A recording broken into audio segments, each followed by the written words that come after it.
সুন্দরবন বিশ্বের সর্ববৃহৎ ম্যানগ্রোভ বনাঞ্চল, রয়্যাল বেঙ্গল টাইগারের বাসস্থান, ইরাবতী ডলফিন বা শুশুকের বাসস্থান এবং বাংলাদেশের গর্ব, যেটা কিনা আগামী 100 বছরের মাঝে সম্ভবত ডুবে যাবে। আমরা সারা পৃথিবীর মানুষ একতাবদ্ধ হয়ে, জোটবদ্ধ হয়ে যেভাবে করে তুমুল উদ্যমে সারা পৃথিবীকে ডুবিয়ে ফেলা একটা উপক্রম নিয়েছি, তার প্রথম শিকার হতে পারে সুন্দরবন। কেননা সারা পৃথিবীতে যে হারে সমুদ্র সীমার উচ্চতা বাড়ছে, তার চেয়ে 4 গুণ দ্রুততায় সমুদ্র সীমার উচ্চতা বাড়ছে সুন্দরবনে। অর্থাৎ হয়তো 2100 সালের মধ্যে সুন্দরবন পুরোপুরি প্লাবিত হয়ে যাবে। অতএব আমরা যদি একটু সৌভাগ্যবান হয়ে যাই, তাহলে হয়তো আমাদের জীবদ্দশা সুন্দরবনকে পুরোপুরি প্লাবিত হয়ে যেতে দেখতে হবে না। কিন্তু বাংলাদেশের নাগরিক হিসেবে এত বড় আফসোস নিয়ে যে আমরা মারা যাব, যে সুন্দরবনকে আমরা দেশের গর্বকে চোখের সামনে ধ্বংস হয়ে যেতে দেখিনি, এটা বাংলাদেশ সরকার সহ্য হচ্ছে না। এই জন্য বাংলাদেশ সরকার খুবই চমৎকার এবং সময় উপযোগী এবং যুগোপযোগী প্রজেক্ট হাতে নিয়েছে, যাতে কিনা আমাদের চোখের সামনে সুন্দরবনকে আমরা ধীরে ধীরে ধ্বংস হয়ে যেতে দেখি। সুন্দরবন থেকে প্রায় 12 কিলোমিটার দূরে অবস্থিত নির্মাণাধীন রামপাল বিদ্যুৎ কেন্দ্র 1320 মেগাওয়াট ক্ষমতা সম্পন্ন।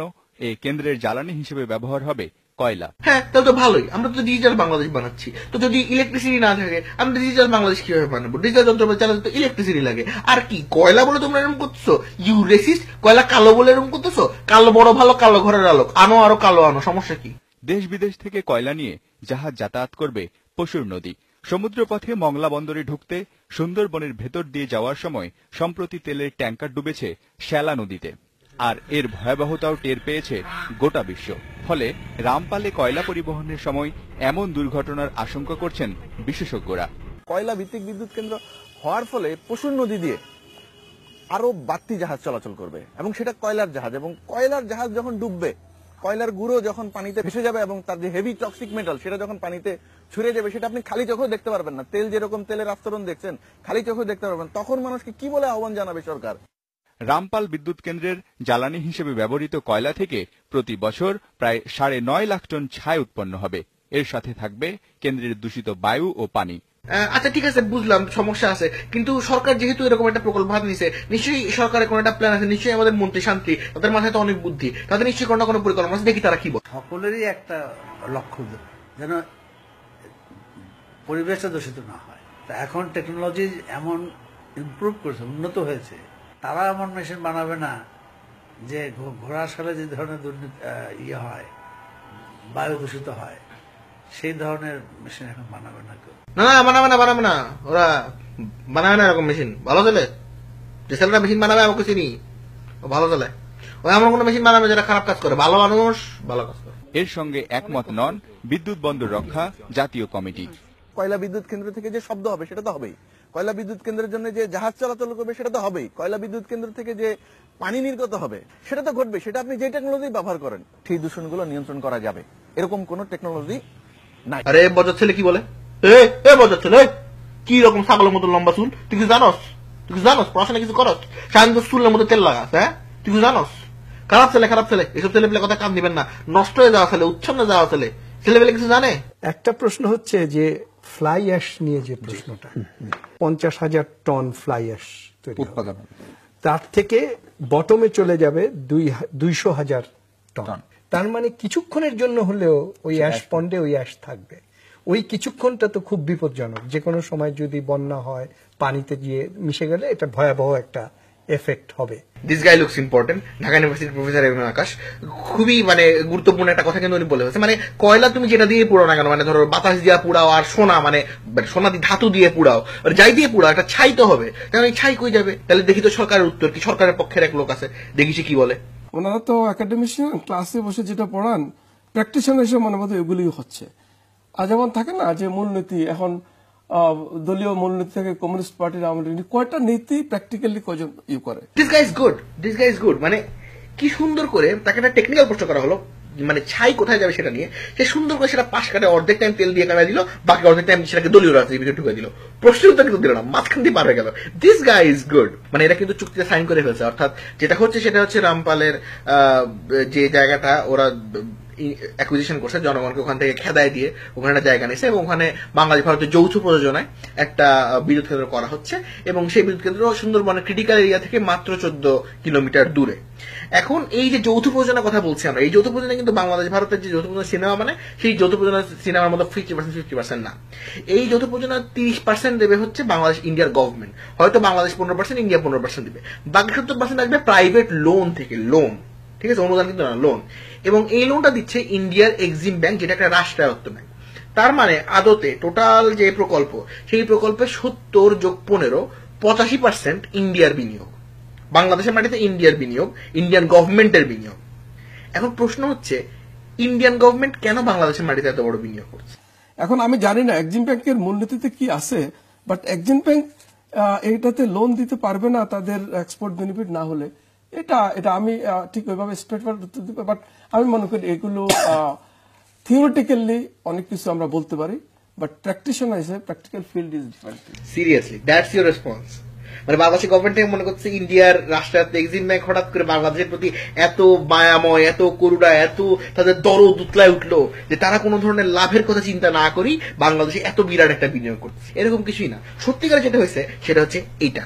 ইউনিভার্সাল ক্রিসেন্ট পাওয়ার প্রাইভেট লিমিটেড সংস্থা নয়াচরে 700 একর জমিতে 660 মেগাওয়াট ক্ষমতা সম্পন্ন 2টি তাপবিদ্যুৎ কেন্দ্র গড়তে চায়, যার ছাড়পত্র চেয়ে তারা আবেদন করেছিল পরিবেশ দপ্তরের কাছে। তবে পরিবেশ দপ্তরের মনোভাব আঁচ করতে পেরেই এই সংস্থা ইতিমধ্যে বিকল্প জমির সন্ধানেও নেমে পড়েছে। ইন্ডিয়ার পরিবেশ দূষণ নিয়ন্ত্রক পর্ষদ না কর্ষদ, তারা বলল যে নয়ারচরে বা এরকম কোন সুন্দরবনের কাছের জায়গায় তারা তাপবিদ্যুৎ স্থাপন করতে দেবে না। কেন? কারণ তাহলে ম্যানগ্রোভ ফরেস্টের ক্ষতি হবে। তার মানে এখন ইন্ডিয়ার সাথে এমন কোন একটা জায়গা প্রয়োজন যেখানে কিনা সমুদ্র আর নদীর খুব ভালো অ্যাক্সেস থাকবে, আর হচ্ছে যে সেখানে যেসব মানুষজন থাকবে তাদেরকে সহজে উৎখাত করা যাবে, আর সেখানে খুব সহজে কয়লা ট্রান্সপোর্ট করা যাবে, সহজে ম্যান পাওয়ার পাওয়া যাবে, আর সেখানে ইলেকট্রিসিটি খুব সহজে ইন্ডিয়াতেও আনা যাবে। এখন ইন্ডিয়ার ভিতরে যদি কোথাও করতে হয় তাহলে রাজ্য সরকারের অনুমতি লাগবে, সেখানে জনগণকে খেতে দিকে একটা ক্যাচাল হতে পারে, নানা পলিটিক্যাল হিসাব উল্টাপাল্টা যেতে পারে। হ্যাঁ, নিশ্চয়ই আশেপাশে কোনো না কোনো একটা দেশ আছে ছোটখাটো যেখানে সরকার আমাদের ক্ষমতা, নিজেদের ক্ষমতা টিকিয়ে রাখে, আর প্রয়োজনে হাতুড়ি ছাগল খুন্তা দিয়ে নিজের জনগণকে নিজেই জমি থেকে তুলে দেবে, আর আমাদেরকে সেখানে তাপবিদ্যুৎ কেন্দ্র করতে দেবে, সেই তাপবিদ্যুৎ কেন্দ্র থেকে আমাদেরকে ইলেকট্রিসিটি আনতে দেবে। এমন দেশ কোথায় আছে? Think think think.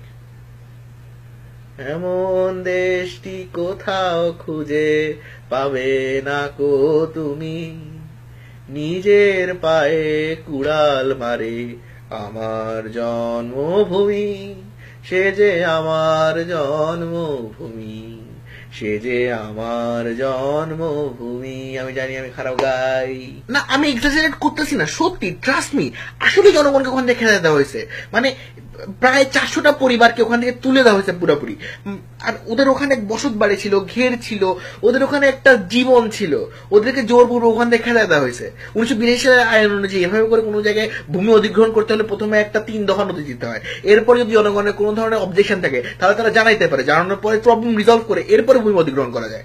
আর এইখানে সরকার নিজেরা গুন্ডা লালায় দিয়ে মানুষকে ওখান থেকে খেলা দিয়েছে। আর মানুষ যখন কমপ্লেন করছে তাদের কমপ্লেন কেউ আমলে নেয় নাই। যে জমি থেকে মানুষকে খেলা দেওয়া হয়েছে সেই জমি থেকে বছরে 62,000 মেট্রিক টন চাল আসতো এবং অন্যান্য শস্য আসতো।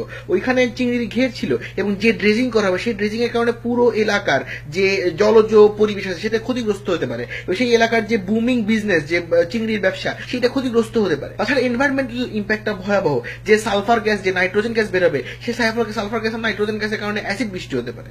আর সেই সালফার আর নাইট্রোজেন গ্যাসে যদি কেওড়া গাছ এফেক্টেড হয়, আর সেই কেওড়া গাছের পাতা খায় আমাদের হরিণ, আর সেই হরিণ যদি সেই কেওড়া গাছের পাতা খায়, হরিণ এফেক্টেড হবে। হরিণ এফেক্টেড হলে বাঘ এফেক্টেড হবে। মানে বেসিক্যালি পুরো সুন্দরবনের ইকোসিস্টেমই পুরোপুরি একটা ডিজারের মধ্যে চলে যাবে। কারণ বাংলাদেশের লতে আছে 10 কিলোমিটারের মধ্যে কোনো পাওয়ার প্ল্যান্ট বানানো যাবে না। আমরা 10 কিলোমিটার দূরে করছি, কাজে we are clear by the ল।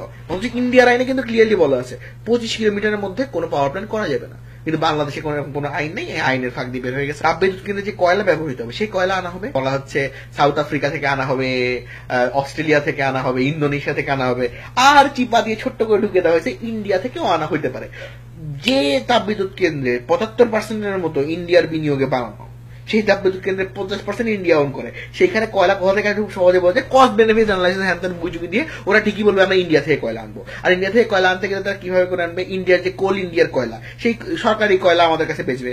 সেই সরকারি কয়লা ওরা কিভাবে আনবে? সমুদ্র পথে আনবে। সমুদ্র পথে যখন কয়লার ট্যাঙ্কার পশুর নদী দিয়ে ঢুকবে, কিছুদিন আগেই ওইখানে কয়লার ট্যাঙ্কার ডুবে তেলে পুরো ভেসে গেছে জায়গাটা, তখন গভর্নমেন্ট কিছু করতে পারে। গভর্নমেন্টের কাছে তখন একমাত্র পদক্ষেপ ছিল কি, জনগণকে তারা বলছে আপনার মাছের জাল দিয়ে তেল ধরেন, মাছের জাল দিয়ে তেল ধরে তুলে নিয়ে আসেন, আমরা কিছু করতে পারবো না। সেই গভর্নমেন্ট এখন বলতে যাচ্ছে যে বছরে 400টা 500টা ট্রিপ হবে, এই কয়লা নিয়ে যাবে পশু নদী দিয়ে, এবং সেই রিস্ক নাকি তারা ম্যানেজ করতে পারবে। সেই রিস্ক ম্যানেজমেন্টের কোনো হিসাব কোনো রিপোর্টে তারা দেখায় নাই। অতএব যে পরিস্থিতিতে আগাচ্ছে সেটা বেসিক্যালি মানে বাংলাদেশের কিছুই পাওয়ার নেই এখান থেকে। তার চেয়ে বরং আমাদের গভর্নমেন্ট যদি হাইড্রো ইলেকট্রিসিটি ড্যাম বানাতে চায়, সাঙ্গু আর মাতা মুহূর্তে 2টা স্পট আমাদের পিডিবি অলরেডি তারা সেটাকে স্পেসিফাই করছে যে সাঙ্গু আর মাতা মুহূর্তে 2টা স্পটে হাইড্রো ইলেকট্রিসিটি প্ল্যান করা যায়। তারা বাংলাদেশে উইন্ড ইলেকট্রিসিটির একটা বিরাট ফিল্ড আছে, বাংলাদেশের প্রত্যেকটা বাসায় বাসায় সোলার প্যানেল দিয়ে প্রচুর পরিমাণ ইলেকট্রিসিটি উৎপাদন করা যায়। ইন্ডিয়ার কাছ থেকে কয়লা কিনবে, এরপর সেই কয়লাতে যে ইলেকট্রিসিটি উৎপন্ন হবে সেই ইলেকট্রিসিটি বাংলা জনগণ কেনার এফোর্ড করতে পারবে না। সেই ইলেকট্রিসিটিতে বাংলাদেশের যে ইলেকট্রিসিটি খাত সেটা আবার লস করবে। গত বছর $1 বিলিয়ন লস করছে, এবছর আরো বেশি লস করবে। লস করে করে যে বিদেশি লোন থাকবে এক্সিম ব্যাংকের কাছে, ইন্ডিয়ার এক্সিম ব্যাংকের কাছে ইন্টারেস্ট দিতে হবে। লোনের ইন্টারেস্ট আসবে কোথা থেকে? জনগণের ট্যাক্সের টাকা থেকে। আমরা সব দিক দিয়ে ঘুরে ফিরে টাকাটা যায় জনগণের পকেট থেকে, সব দিক দিয়ে ক্ষতিগ্রস্ত হয় বাংলাদেশের জনগণ। এই জন্য আমরা বলি সুন্দরবন বাঁচাও, দেশের জনগণকে বাঁচাও, আমাদের অস্তিত্ব বাঁচাও, রামপাল তাপবিদ্যুৎ কেন্দ্র বন্ধ করে যেভাবে সম্ভব সুন্দরবন বাঁচাও, দেশ বাঁচাও। ধন্যবাদ সবাইকে।